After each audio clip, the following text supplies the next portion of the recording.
Agora, volto a dizer, né? Na minha humilde opinião, esse ano agora foi o pior da história do Flamengo em relação à expectativa e o que foi entregue. Aliás, eu acho que Era janeiro. esse vídeo aqui é sobre isso, né? Em relação à expectativa e o que foi entregue. Não é o pior ano da história do Flamengo em desempenho esportivo. Claro que não, pô. O Flamengo chegou em tudo. Mas é o pior em volta a dizer expectativa e o que foi entregue.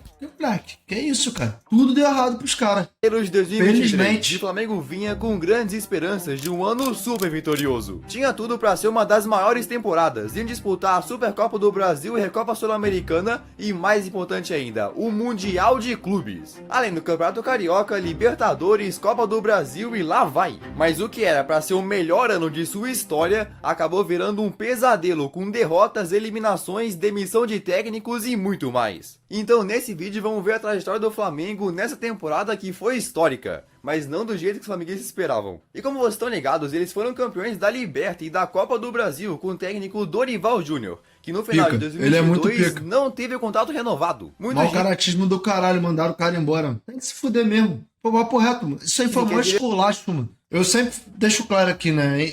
Apesar dele ter sido treinador do Flamengo aí, ter vencido, eu sempre fui fã do Dorival Júnior, porque, pô, quando eu tava começando a acompanhar futebol, ele era treinador do Vasco, tá ligado? Não que eu acompanhasse antes, mas quando eu tava começando a entender, tá ligado? Ele era treinador do Vasco e ele sempre tratou muito bem todo mundo no Vasco, sempre foi muito querido no Vasco. E, pô, achei mó esculacho que fizeram com ele, profissional, pô, extremamente gabaritado, respeitoso, trata todo mundo bem. Pô, fez um trabalho maneiro no Flamengo e, pô, o vagabundo cagou na cabeça dele. Assim, pífio a condução que o Flamengo fez da demissão dele, tá ligado? Então, pô, achei mó esculacho do caralho. Mano. diretoria não ficou satisfeita com a sua Ele sobe pra Série A com o Vasco. Cara, ele sobe pra Série A com o Vasco sendo campeão com sei lá quantas rodadas de antecedência. Campanha, pô, absurda. reta final do Brasileirão e também que não achavam que ele estava à altura dos desafios que teria em 2023. Pois é, então agora precisava encontrar um substituto. Enquanto rolavam especulações sobre o cargo vazio, logo no dia 3 de janeiro anunciaram o português Vitor Pereira. O famoso VP era treinador do Corinthians e teve um trabalho bem bom. Alcançou o 4º lugar do Brasileirão, as quartas da Libertadores e chegou na decisão da Copa do Brasil. Então pensa comigo, se pelo Corinthians com bem menos investimento já conseguiu ir longe, imagina o que não faria com o Flamengo. Então a diretoria do Fla não poupou tempo e foi atrás dele. Mas a chegada do Vitor Pereira gerou uma polêmica, porque quando saiu do timão disse que estava com problemas familiares e queria voltar para Portugal. Mas tá bom. E além disso o rubro-negro quebrou recorde de transferências. Primeiro trouxeram o Gerson de volta do Olympique de Marselha pela bagatela de 92 milhões. Em reais, foi a maior compra da história do clube brasileiro. Também compraram em definitivo o Ayrton Lucas, que estava emprestado, e outros nomes importantes, como Eric Pulgar e Guilherme Varela. Pra você ter ideia, o top 5 das contratações mais caras do futebol brasileiro é todo do Flamengo. Loucura. Isso é uma loucura, mano.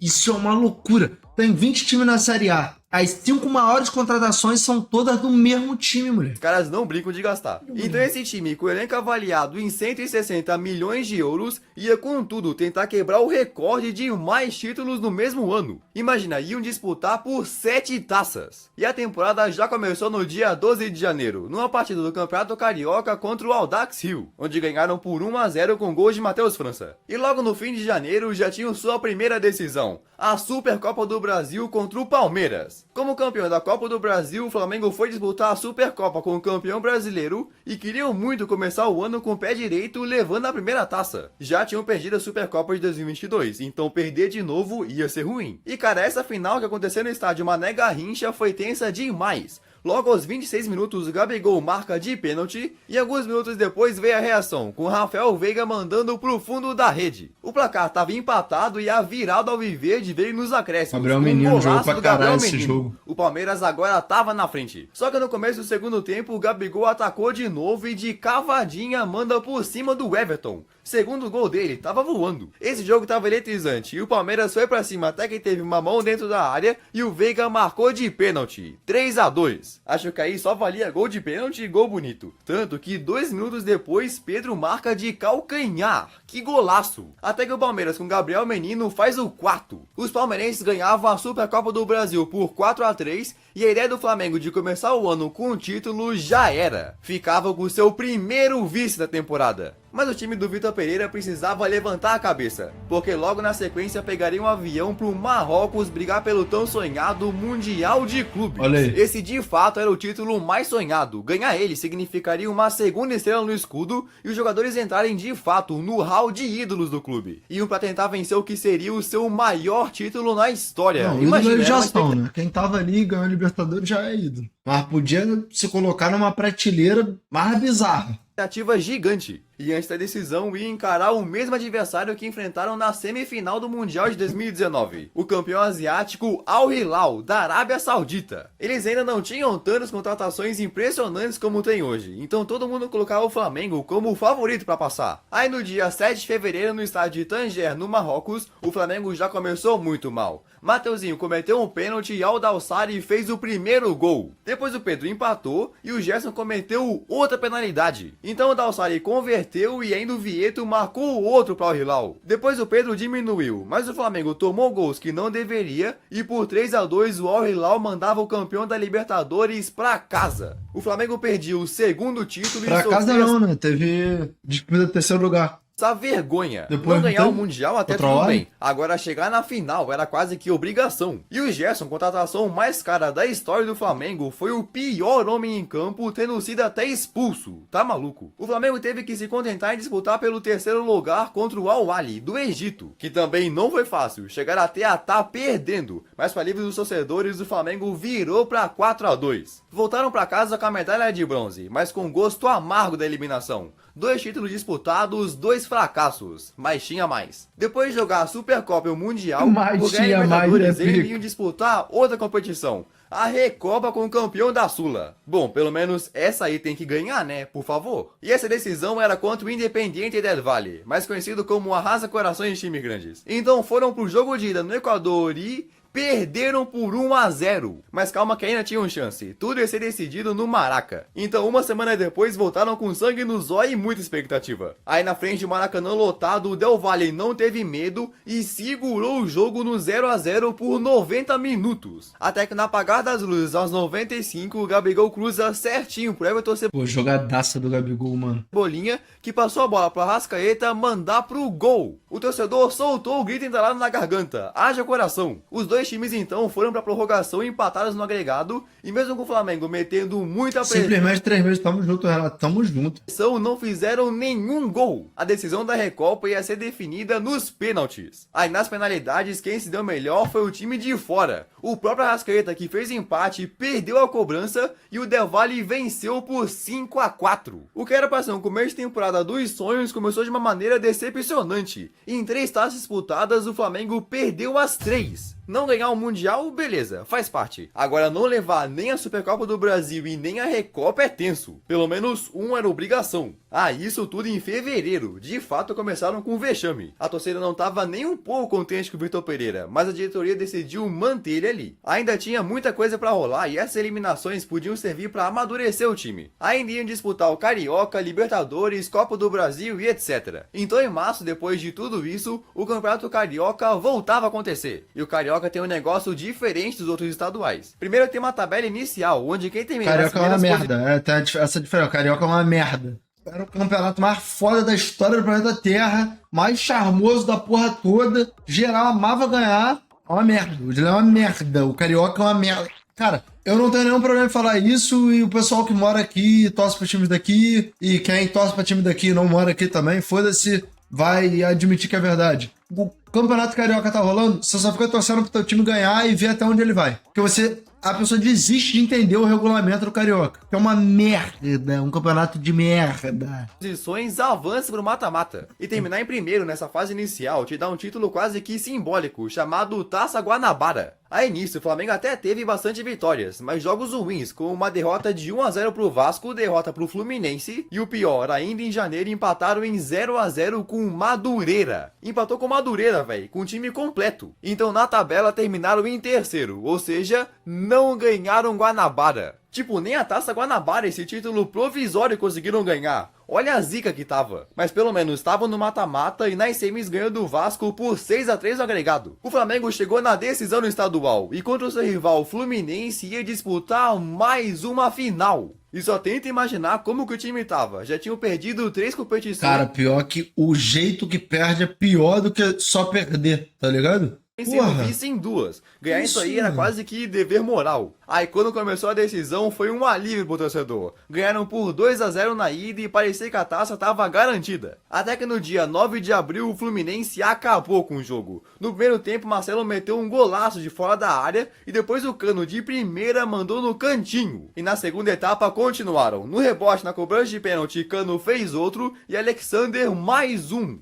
Cano já ia perder mais um pênalti. Bizarro, ele é pica, gênio da grande área, matador absoluto. Moleque, joga um pênalti no pé dele, mano. Só falta ele se cagar, pô. Porra é essa, mano? 4-0 Fluminense. Depois o Fla diminuiu um pouco a humilhação, mas não teve jeito. O Fluminense fazia 4-3 no agregado e conquistava o Campeonato Carioca. O Flu tava em festa, enquanto que o Flamengo amargava o seu terceiro vice e quarto título perdido. Então depois de serem derrotados na Supercopa do Brasil, cair nas semis do Mundial, vice na Recopa Sul-Americana e no Campeonato Carioca, o Vitor Pereira, que já estava balançando no cargo, foi, claro, demitido. No dia 11 de abril, o Flamengo anunciava a saída do português. Aí, antes da partida da volta da decisão no Carioca, antes de sofrer daquele jeito, os caras também estrearam na Libertadores. Aí, adivinha? Perderam pro Alcas por 2-1. Foram derrotados pelo Alcas do Equador, que tem um valor de mercado semelhante ao do Mirassol. De fato, não tinha como o Vitor Pereira continuar. Caralho, se dissesse que o Flamengo... Mirassol, moleque?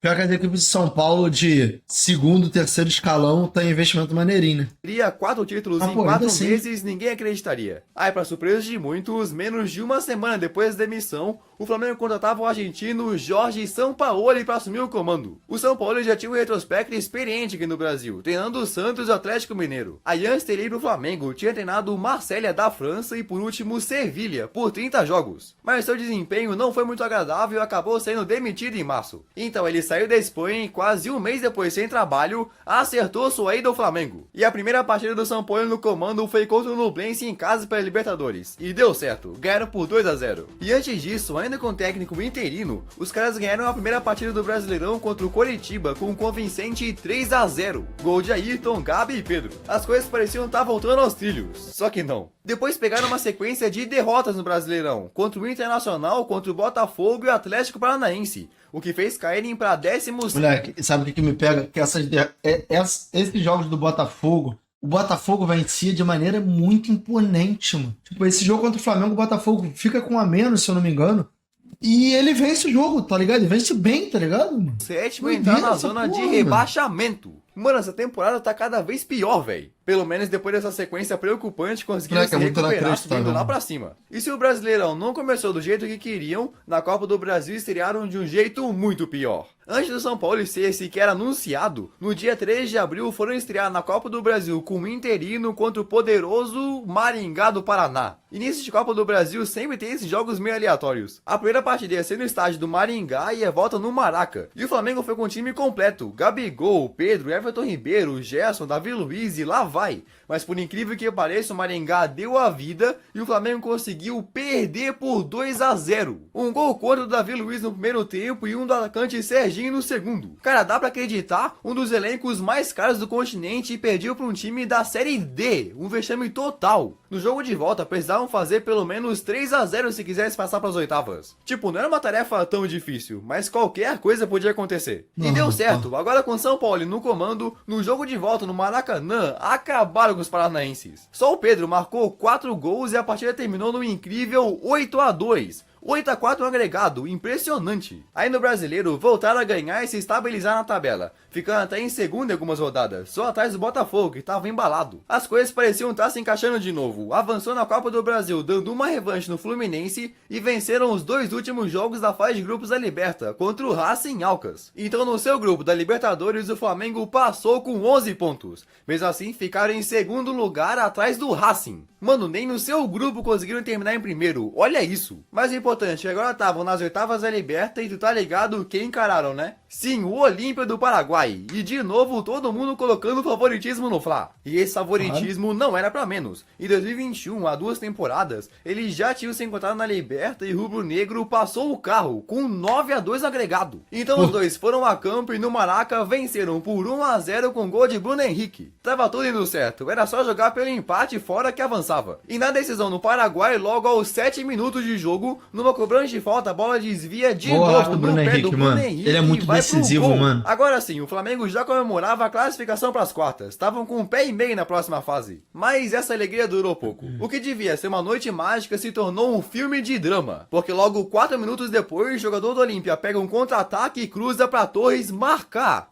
Até aí tava 2-1 no agregado. Mas no segundo tempo o Olímpia cresceu e com gol de cabeça de Ortiz e de Brueira marcaram 2 vezes para virar. Que loucura! E o Flamengo não conseguiu fazer mais nada. Então por 3-2 no placar, o atual campeão era eliminado pelo primeiro adversário do mata-mata. Mais uma eliminação e mais uma taça que não ia vir. Depois de 3 vices e um terceiro lugar, agora caiu nas oitavas, deixando o Flamengo em 11º lugar nessa Libertadores. O negócio estava muito ruim. E como se não bastasse, além de problemas dentro de campo, com eliminações, derrotas, etc., fora dos gramados também não estava nada é maneiro, legal. Mano. O canal desse moleque é bom, mano. Chegando a ter polêmicas nos bastidores de até violência. O primeiro caso foi do Pedro, que foi agredido pelo preparador físico do São Paulo. Teve uma hora que ele se recusou a se aquecer no jogo com o Atlético Mineiro, e por conta disso no vestiário o profissional o agrediu. Foi lamentável, com uma repercussão gigante. Aí mesmo com isso, pelo Brasileirão ainda ficava... Eu tava em live aqui, a rapaziada falou assim, qual é, Renato? Olha esse link aí, pô. Pedro tomou um soco na cara.